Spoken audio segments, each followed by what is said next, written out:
네, 오늘 마가복음 세 번째 말씀입니다. 1장 21절에서 39절 말씀을 가지고 함께 나누겠습니다. 침례신학대학의 구약학 김인석 교수님이 한국일보에 매주 종교 칼럼을 쓰고 계십니다. 이번 주의 칼럼은 중동에서 태어난 예수님이 왜 백인으로 그림이 그려졌나는 칼럼을 쓰셨습니다. 대부분 우리가 알고 있는 예수님의 그림은 다 백인입니다. 금발에 하얀 피부에 파란 눈을 가지셨습니다. 한국에서도 서양 선교사들이 와서 복음을 전했을 때 옛 어른들은 예수 믿는 사람들을 양놈의 종교를 믿는 사람들이라고 비난을 했습니다. 예수님은 백인이 아니라 중동에서 태어나신 분이십니다. 그러므로 예수님이 어떤 모습일까를 이 자료를 조사를 해서 추적 조사를 해서 예수님의 얼굴을 재구성을 해서 BBC 방송이 예수님의 얼굴을 공개했습니다. 이렇게 생기셨습니다. 아마 예수님 명예훼손으로 BBC를 고발하지 않을까 싶습니다. 김인석 교수님은 칼럼에 이렇게 썼습니다. 이 예수님의 가상의 얼굴입니다. 이태원동 중동 음식 레스토랑의 주방장처럼 생기셨다고. 김인석 교수님도 명예훼손 고발당하실 것 같습니다. 예수님이 이 땅에 오셔서 요단강에서 메시아 즉위식을 하셨어요. 그리고 광야에서 사단을 결박하시고 하나님 나라와 복음을 선포하셨습니다. 예수께서 하나님 나라 복음을 선포하시고 그 첫날 24시간 복음 사역을 시작하신 사역의 첫째 날 24시간 동안 어떤 일이 있었을까? 오늘 1장 21절에서 39절까지 세 가지 중요한 사건이 일어납니다. 가버나움 회당, 그리고 시몬 베드로의 장모를 치유하신 사건, 그리고 갈릴리 치유 사건의 이야기가 나와요. 이 세 가지 중요한 사건을 통해서 예수님이 전파하신 하나님 나라는 어떤 나라인가? 하나님 나라가 우리에게 무엇인가를 설명해 주고 계십니다. 첫째로 1장 21절에서 28절까지 가버나움 회당에서 축사 또는 귀신을 쫓아내신 사건을 주님이 행하셨습니다. 가버나움 회당에 들어가셨을 때 더러운 귀신 들린 자를 만나셨어요. 귀신은 사탄의 하수인입니다. 광야에서 강한 자 사탄을 결박하신 예수님이 오늘 1장에서 가는 곳마다 귀신 들린 자의 귀신을 내쫓고 계세요. 강한 자 사탄의 하수인들을 내쫓으면서 하나님 나라를 선포하셨습니다. 그러므로 하나님 나라가 무엇입니까? 귀신에게 종노릇하는 사람들, 사탄에 매여 종노릇하는 사람들을 건져내셔서 하나님이 통치하시는 하나님 나라 백성으로 만드시는 것이 바로 하나님 나라입니다. 이 세상의 지배자는 마귀입니다. 세상의 임금은 사탄입니다. 죄인들은 마귀가 그의 아버지고 마귀의 자식들입니다. 우리는 이 땅에 사는 동안에 어두움의 권세에 매여 종노릇하는 사람들입니다. 마귀의 자녀들을 하나님의 자녀로 건지시고 구원하셔서 하나님 나라 백성으로 만드시는 것이 바로 메시아가 하시는 일입니다. 예수님이 공생애를 시작하시고 제일 먼저 가버나움에 들어가셨어요. 가버나움 안식일의 회당에 들어가셔서 주님이 첫 번째 사역이 무엇입니까? 가르치셨습니다. 가르치시는 예수, 메시아의 첫 번째 우리에게 보여주신 첫인상입니다. 예수님이 회당에서 가르치셨을 때 반응이 어땠나요? 2절에 무사람이 그의 교훈에 놀라니, 그의 가르치는 것이 권위 있는 자, 엑수시아, 권위 있는 자 같고 서기관들하고는 전혀 달랐어요. 당시의 회당에서는 레위인 제사장 출신의 서기관들이 하나님의 율법을 해석하고 율법을 가르쳤습니다. 그런데 주님의 가르침은 서기관들하고 전혀 달랐습니다. 주님의 가르침은 하나님 나라의 엑수시아, 하나님의 권위가 있는 가르침이었어요. 가버나움 회당에 있는 사람들이 얼마나 좋았을까요? 말씀이신 하나님의 아들, 그분의 첫 번째 설교를 들은 영광을 가버나움 회당의 사람들이 누린 거예요. 그리고 그들은 알았습니다. 예수님의 말씀에 권위가 있다는 사실을 알았어요. 어제 신범식 전도사 목사 안수식이 있었습니다. 그리고 오신 분들이 신범식 전도사의 첫 번째 축복 기도를 받으셨습니다. 가버나움의 회당에 있는 사람들은 행운아들입니다. 그들은 예수님의 첫 번째 말씀을 들을 수 있는 사람들이었어요. 오늘 교회의 가장 큰 고민은 하나님 말씀의 권위, 엑수시아가 점차 사라지고 있다는 데 큰 고민이 있습니다. 한국 갤럽이 2014년도에 종교 실태에 대해서 조사하고 2015년 2월에 그 결과를 발표했습니다. 이 한국 갤럽의 종교 의식 실태 조사에서 20대, 30대 인구의 종교인 숫자가 크게 감소가 됐습니다. 2004년에 20대의 종교인의 숫자가 45%였습니다. 여기에는 불교, 천주교, 기독교를 다 포함합니다. 그런데 10년 만에 2014년도에 20대 종교 인구가 31%로 크게 줍니다. 30대는 2004년도에 49% 종교를 갖고 있었습니다. 그런데 10년 뒤에 2014년도에는 38%로 크게 떨어집니다. 교회의 상태는 더 심각했습니다. 교회를 다니시는 분들 가운데 44%의 사람들이 이름뿐인 그리스도인이었어요. 그들은 거듭났다는 구원의 확신이 없습니다. 그냥 교회 다니는 게 좋아서 교회를 다니시는 분들입니다. 왜 이런 일이 일어나야 하는가? 교회 강단에 하나님 말씀의 엑수시아, 권위를 잃어버렸기 때문에 이런 일이 계속 가속화될 것으로 두려운 전망을 했습니다. 예수님이 가르치실 때 그 주님의 가르침이 권세 있는 가르침이라는 사실을 증거한 사건이 일어나요. 그 회당에 더러운 귀신 들린 사람이 있었습니다. 23절에 마침 그들의 회당에 더러운 귀신 들린 사람이 있었는데 귀신이 먼저 예수님께 선제 공격을 했어요. 예수님에 대해서 큰 소리로 외쳤습니다. 24절에 나사렛 예수여, 하나님의 아들 메시아를 불렀을 때 사탄이 사용한 호칭이 뭐예요? 나사렛 예수여.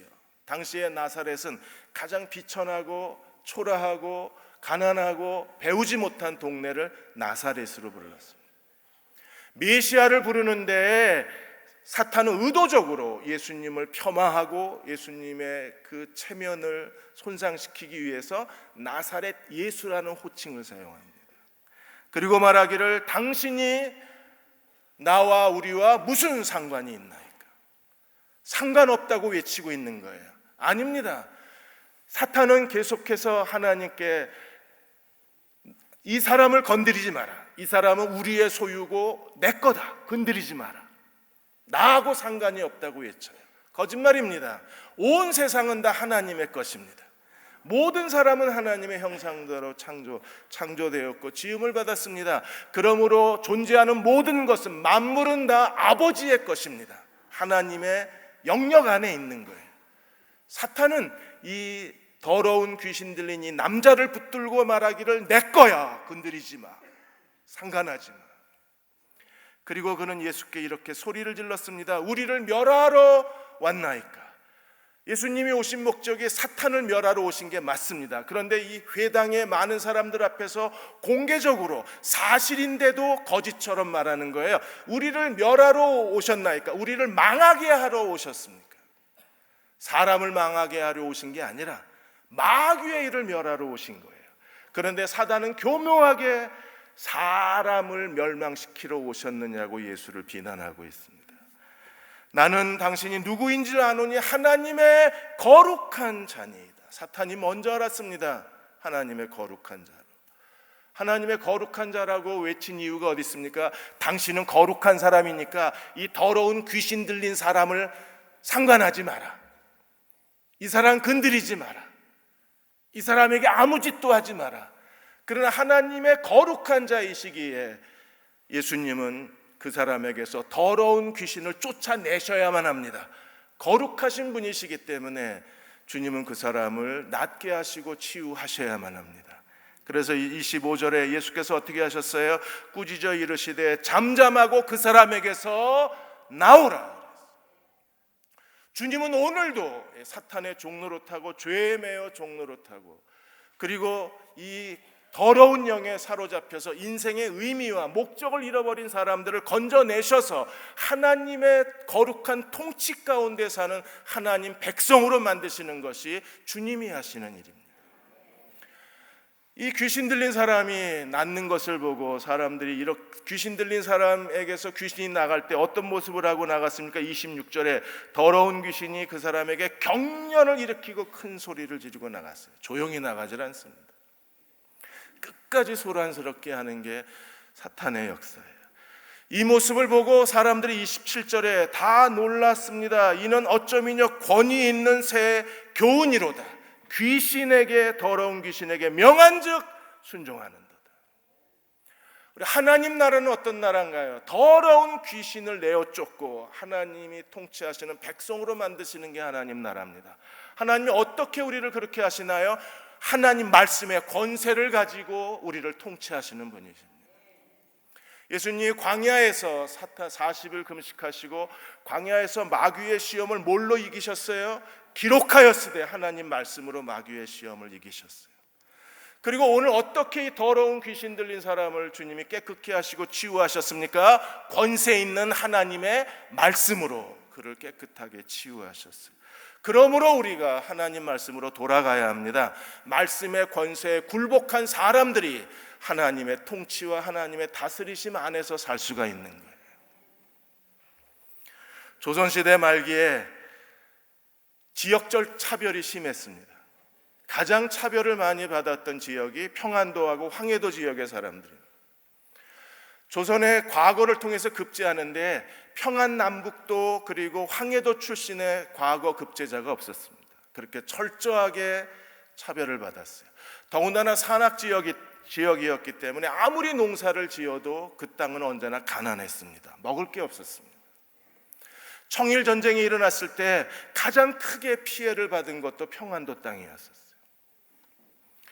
이렇게 차별을 받으면서 그러나 평안도와 황해도는 중국하고 가까웠기 때문에 일찌감치 중국의 신문화를 받아들여서 그 지역은 자유와 평등 의식이 뛰어난 지역이었어요. 처음에 하나님의 복음이 전파되어졌을 때 복음의 정신과 그 평안도 황해도 지역의 지역 정서가 잘 맞았어요. 자유와 평등을 사랑했던 사람들이 복음을 받아들이는데 거부감이 없었습니다. 그러므로 한반도 땅에서 가장 복음이 번성했던 지역이 평안도하고 황해도 지역입니다. 한국의 최초의 교회가 소렉교회입니다. 이 소렉교회가 세워진 지역이 황해도에 세워졌습니다. 1898년도에 장로 교인이 7,500명이 있었는데 그 장로 교인 중에 79%가 평안남북도 황해도 출신의 교인들이었습니다. 1907년에 평양대 부흥운동이 일어났습니다. 이 평양대 부흥운동은 한국 교회사의 가장 최고의 절정의 부흥운동이었어요. 다시 한번 이 어게인 1907 평양대 부흥운동을 우리가 꿈꾸고 기도했지만 두 번 다시 1907년의 평양대 부흥운동은 한반도 땅에 오지 않았습니다. 1911년도에 일제가 독립운동을 해체하고 저지하기 위해서 애국지사 105명을 체포 구금했습니다. 이게 소위 105인 사건입니다. 애국지사 105명을 체포하고 고문을 했는데 이 105명의 애국지사가 전부 평안도, 황해도 출신 사람들입니다. 기독교인은 저항의식이 강했기 때문에 일제에 맞서서 아무것도 두려워하지 않고 용기 있게 맞섰던 사람들은 전부 그리스도인이었어요. 일본의 이토 히로부미를 저격한 안중근 의사도 황해도 출신 천주교인입니다. 그러다가 일제가 물러나고 북한이 공산화되면서 평안도, 황해도 땅에 피해 숙청이 이루어졌어요. 기독교인은 전부 재판도 없이 처형을 당했습니다. 기독교인은 전 재산을 다 몰수를 당했습니다. 그리고 1968년도에 마침내 북한 공산당이 선언을 합니다. 이제 공화국에 더 이상 종교는 존재하지 않는다. 완전히 종교 탄압을 했어요. 그리고 김씨 부자가 새로운 신이 되어서 북한 주민들에게 경배를 받았습니다. 이러한 북한이 1988년도에 갑자기 평양에 천주교 하나 장충 성당을 세우고 봉수 교회당을 세웁니다. 우리는 왜 그랬는지 이유를 잘 몰랐는데 이번에 태영호 전 북한 공사가 그의 자서전에서 말하기를 1980년대에 한국의 민주화 운동이 일어났을 때 그 민주화 운동을 주력한 세력이 천주교인과 그리고 기장 쪽에 감리교 쪽에 개신교인이 이 민주화 운동을 주도한 걸 알고 통일전선 연합을 구축하기 위해서 그래서 장충성당과 봉수교회를 세웠다는 거예요. 김대중 전 대통령께서도 북한의 교황 방문을 추진하셨습니다. 그런데 그때 교황은 대답을 하지 못하셨어요. 가기가 어렵다고 그러셨습니다. 북한도 교황 방문을 앞두고 북한의 천주교인을 찾아냈어요. 천주교인이라는 사실을 드러내도 숙청하지 않겠다. 그 다음에 어떤 대가도 치르지 않겠다. 안전을 보장하고 천주교인을 찾았는데 한 사람을 찾았어요. 할머니 한 분. 이분은 이제 죽어도 괜찮다고 생각을 하고 자기가 교인이라는 사실을 드러낸 거예요. 그리고 그 공산당 앞에서 이 할머니가 뭐라 그랬냐면 한 번 마음에 들어오신 하나님은 결코 떠나지 않으십니다. 그리고 자기가 천주교인이라는 사실을 밝힙니다. 이번에 문재인 대통령께서 다시 한번 프란치스코 교황이 북한 방문을 요청을 했습니다. 우리가 기대하는 건 한국의 복음이 가장 거대한 불길로 타올랐던 그 땅에 아직까지 복음의 불씨가 남아있지 않을까 기대하는 거예요. 신학자들은 또 이 한국의 종교 연구가들은 그 땅에 한 10만 명의 숨어있는 그리스도인들이 있지 않을까, 천주교인, 개신교인 앞에서 10만 명이 있지 않을까 추산을 하는 겁니다. 교황의 방문으로 다시 한번 불길이 타오른다면 이 더러운 영에 사로잡혔던 이 어두움의 주관자에 사로잡혔던 이 북한 땅에 하나님의 나라가 임하고 하나님의 통치가 임한다면 우리에게 그보다 더 기쁜 일은 없을 것입니다. 두 번째로 29절에 32절까지 베드로의 장모를 치유한 사건이 일어나요. 회당에서 나오자마자 예수님과 4명의 제자 시몬과 안드레, 야고보, 요한은 시몬과 안드레의 집으로 가서 머물렀습니다. 거기에 머물렀을 때 시몬의 장모가 병들어 있었어요. 30절에 시몬의 장모가 열병으로 누워 있는지라. 그러자 사람들이 예수님에게 이 시몬의 장모 치유에 대해서 권유를 했습니다. 예수님이 시몬의 장모를 어떻게 치유하시나요? 31절에 나아가사 그 손을 잡아 일으키시니 열병이 떠나고 그랬어요. 가버나움 회당에 더러운 귀신 들린 사람은 예수님의 말씀으로 더러운 귀신을 떠나게 하고 그 사람에게서 잠잠하고 그 사람에게서 나와라 하는 순간에 귀신이 경련을 일으키고 큰 소리를 지르고 떠났어요. 이 베드로의 장모에 대해서는 손을 잡아 일으키자 열병이 떠나갔습니다. 한 남자에게는 더러운 귀신이 들어왔다가 떠났습니다. 베드로의 장모에게는 열병이 들어왔다가 열병이 떠나갔습니다. 들어왔다 떠나간 건 똑같은 현상입니다. 하나는 더러운 영이고 하나는 열병인 거예요. 예수님이 치유하심으로 말미암아 한 남자가 정상적인 삶을 살게 되었고 예수님이 치유하심으로 베드로의 장모가 다시 건강을 회복하고 어떻게 살았나요? 그 사람들을 예수님과 제자들을 수종들었다고 그랬습니다. 오늘 31절에 보시면 나아가사 그 손을 잡아 일으키시니 열병이 떠나고 여자가 그들에게 뭐 했어요? 수종드니라. 이게 하나님 나라입니다. 하나님 나라는 어떤 나라인가요? 하나님이 우리에게 주신 구원의 몸, 하나님이 우리에게 주신 치유의 몸, 하나님이 우리에게 주신 축복의 몸을 가지고 우리가 섬김의 삶을 사는 사람들이 하나님 나라를 사는 사람들입니다. 예수님이 이 땅에 오신 목적이 뭐라 그랬습니까? 인자가 온 것은 섬김을 받으려 함이 아니려 섬기려 하고 어디까지 섬겼나요? 자기 목숨을 많은 사람들의 대속물로 주기 위해서 오셨다고 했습니다. 섬김의 삶은 주는 삶입니다. 예수님이 섬기러 오셨다면 그를 따르는 제자인 우리도 이 땅에서 섬김의 삶을 살아야 합니다. 교회가 이 땅에서 해야 될 가장 거룩한 사명이 무엇인가요? 섬김의 삶을 사는 겁니다.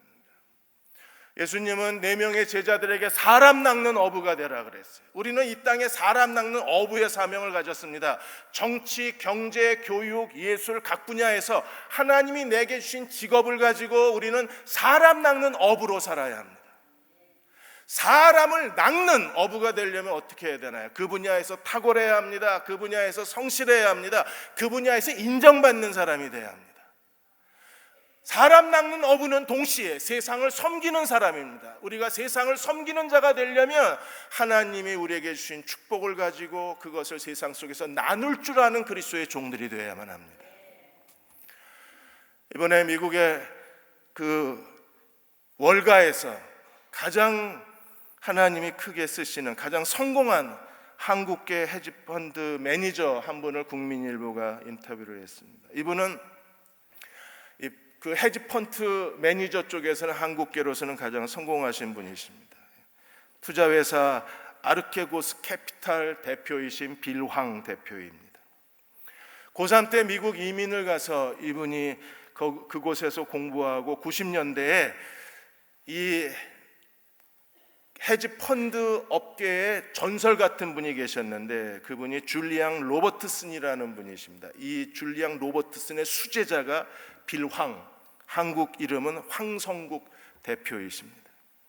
이분이 그 밑에 들어가서 이제 헤지펀드 매니저로 첫 걸음을 내딛고 이제 그 분야에서 한국인으로서는 최고의 업적을 남긴 사람이 되었습니다.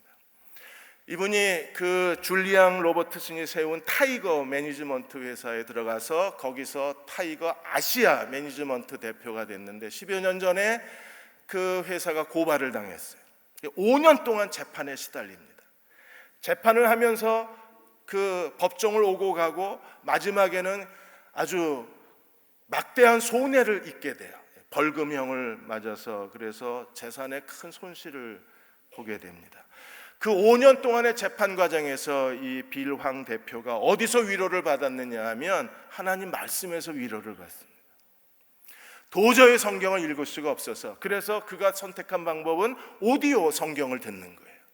오디오 성경을 들었는데 놀랍게도 그렇게 마음이 그 답답하고 그리고 집중이 되지 않았는데 오디오 성경을 듣는 순간에 놀라운 집중력으로 말씀을 들으면서 위로를 받은 거예요.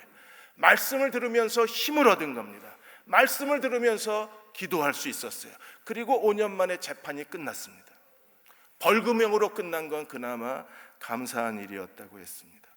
거기서 하나님의 소명을 받아서 2007년도에 뉴욕에 비영리 단체를 세웠는데 이 오디오 성경을 녹음해서 가난한 사람들에게 나누어 주는 단체를 세워요. 그리고 본인이 교회에서 이 성경 듣기 소그룹을 운영하고 매주 목요일마다 회사에서 이 오디오 바이블 성경을 듣는 모임을 그가 경영을 하고 그 모임을 이끌었어요. 그러다 2013년도에 한국의 GNM 재단을 세웁니다. 이 GNM 재단을 통해서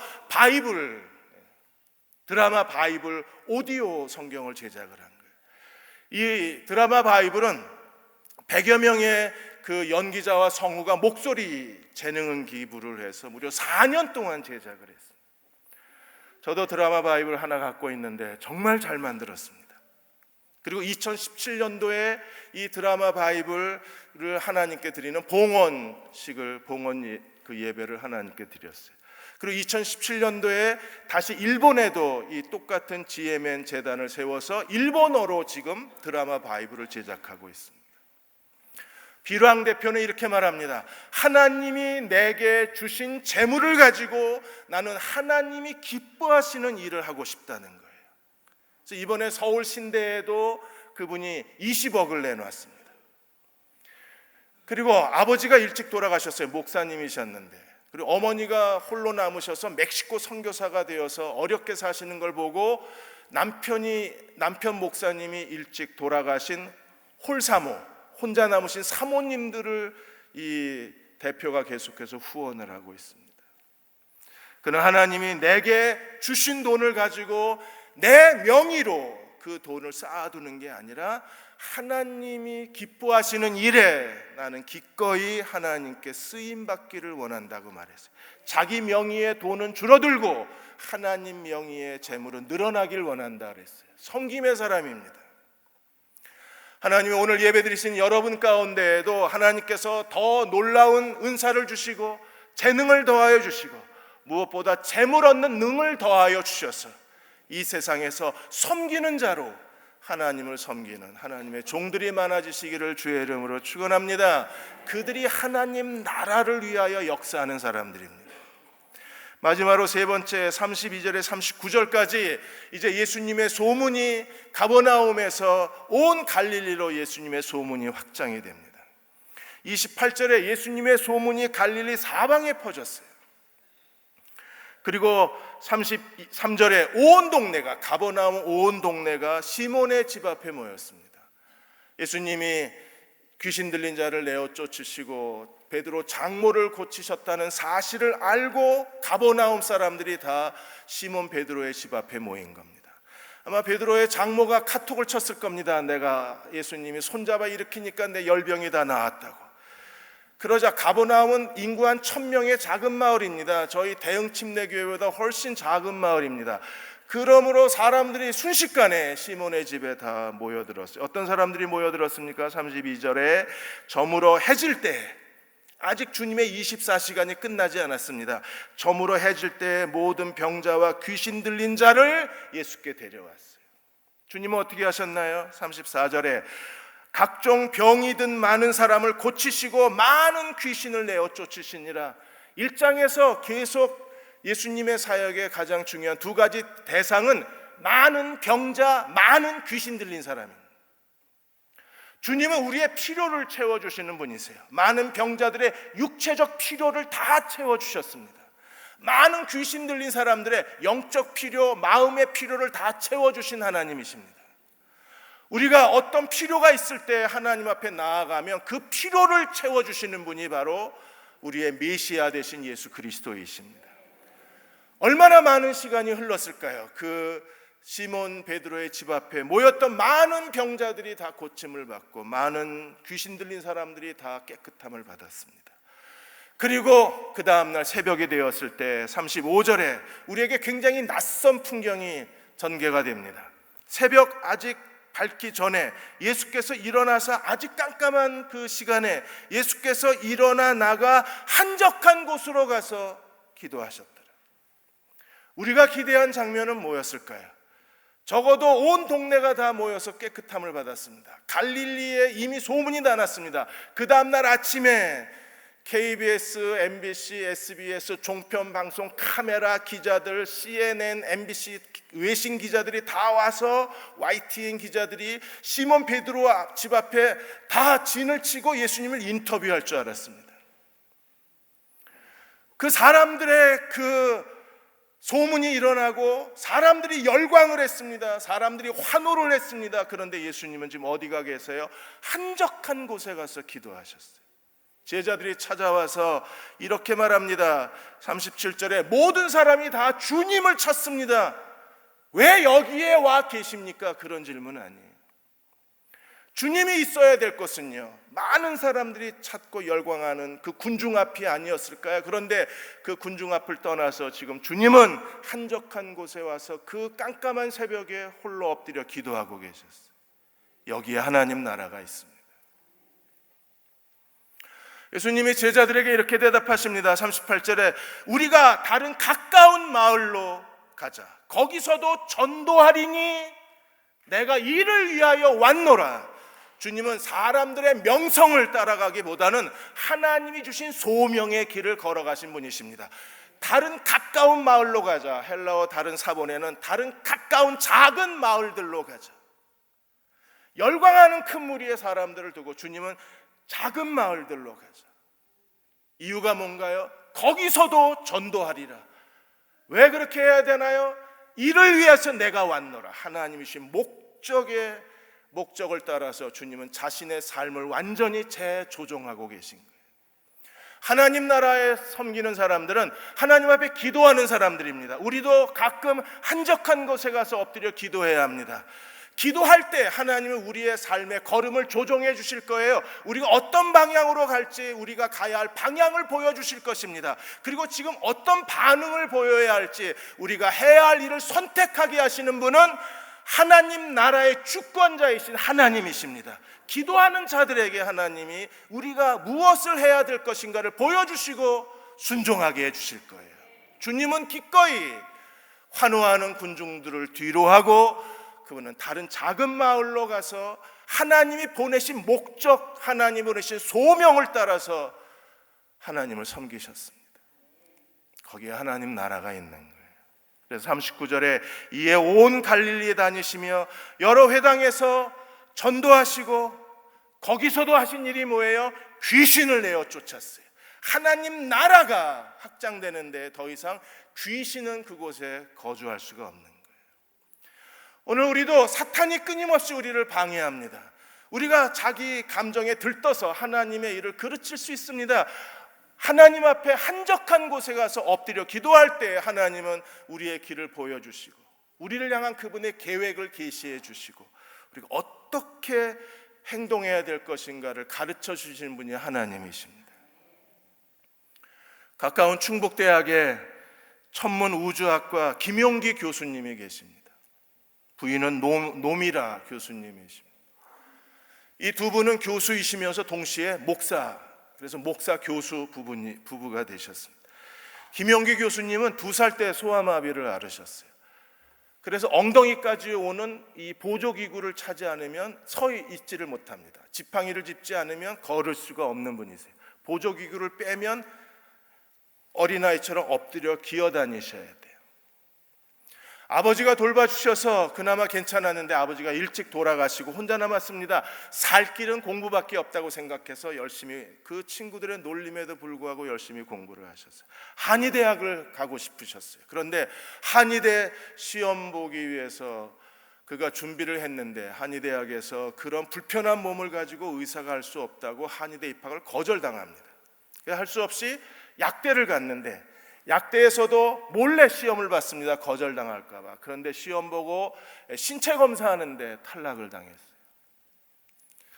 그래도 약대를 가고 싶어서 1년 재수를 하고 그 다음에 약대가 있는 9개 대학에 다 지원서를 냈는데 다 신체 검사나 아니면 인터뷰에서 다 탈락을 당합니다. 너무나 절망을 했어요.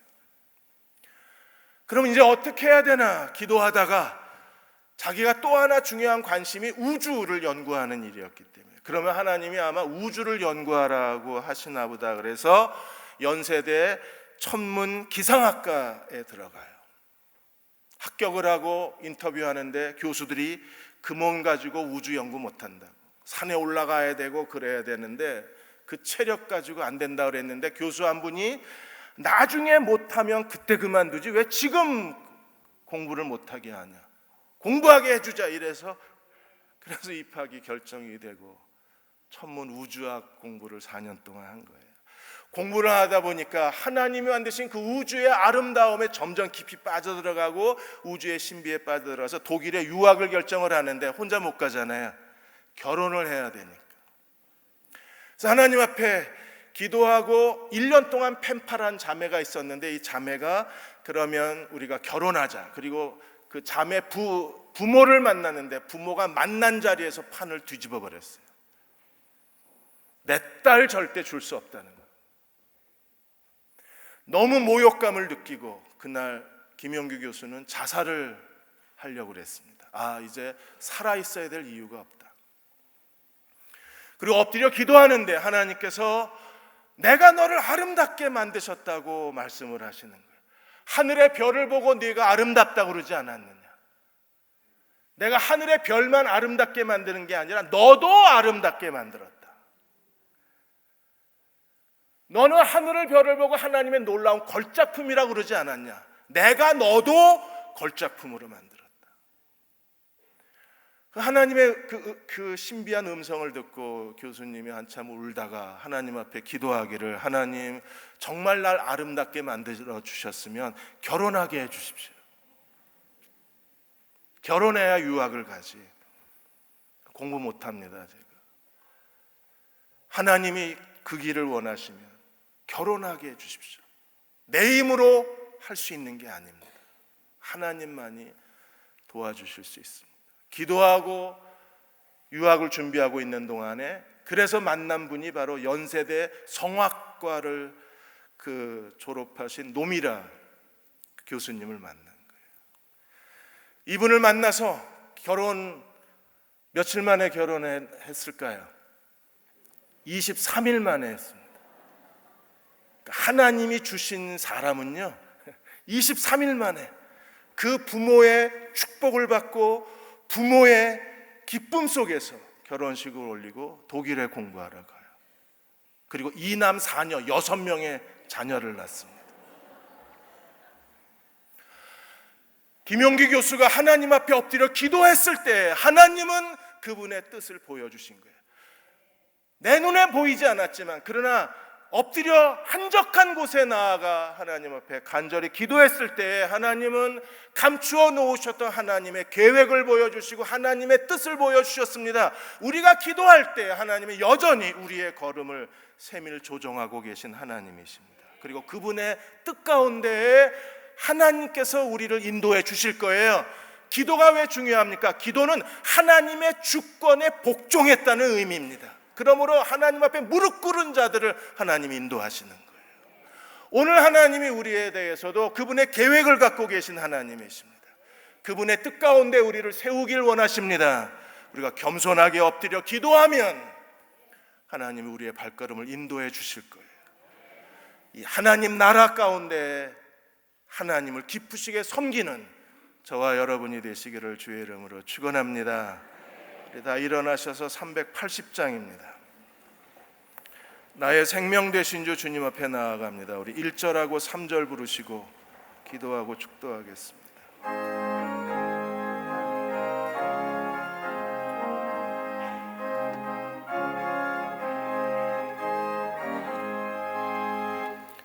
나의 생명 되신 주 주님 앞에 나갑니다.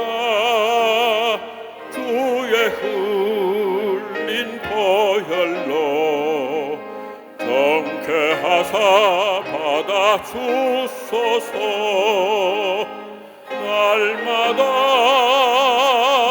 날마다 주를 찬송하겠네. 주의 사랑 줄로서 나를 굳게 잡아매소서. 세상 살아갈 때에 주를 더욱 사랑합니다. 밝고 빛난 천국에 나의 영혼 들어가겠네. 날마다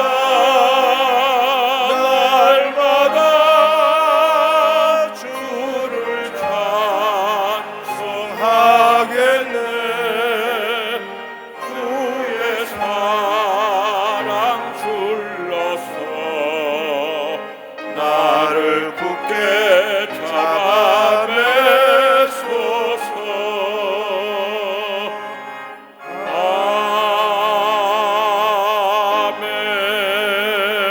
아멘.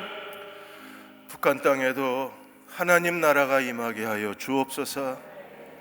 오늘 예배드리는 저희 가정에도 하나님 나라가 임하게 하여 주옵소서. 예배드리는 저희 한 사람 한 사람의 마음에도 하나님 나라가 임하게 하여 주셔서 더러운 귀신은 다 내어 쫓기게 해주시고 하나님 내게 복을 주신 대로 섬김의 삶을 살게 해주시고 하나님이 내게 가지고 계신 계획, 그분의 소명, 하나님의 뜻대로 한 걸음 한 걸음 순종하고 걸어가는 저희들 되게 하여 주옵소서.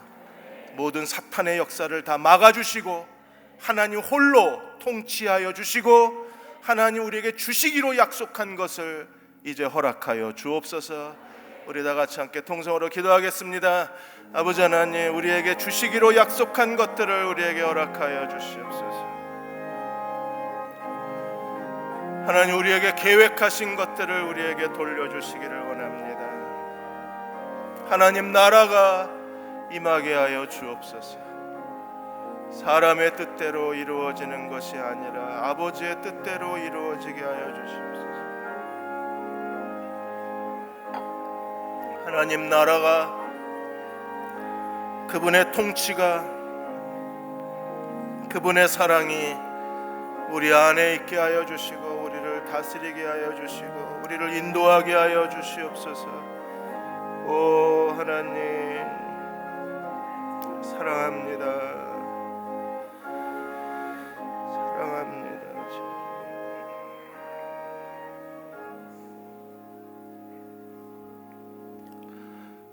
아버지 하나님, 사랑합니다.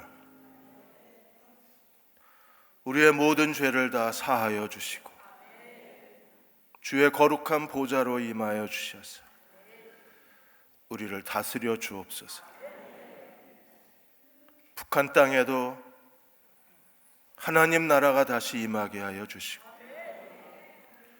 여러 가지 삶의 어려움과 절망과 고통 가운데 있는 사랑하는 교우들의 가정에도 하나님의 사랑과 의가 지배하고 은혜가 통치하는 주의 나라가 임하게 하여 주옵소서.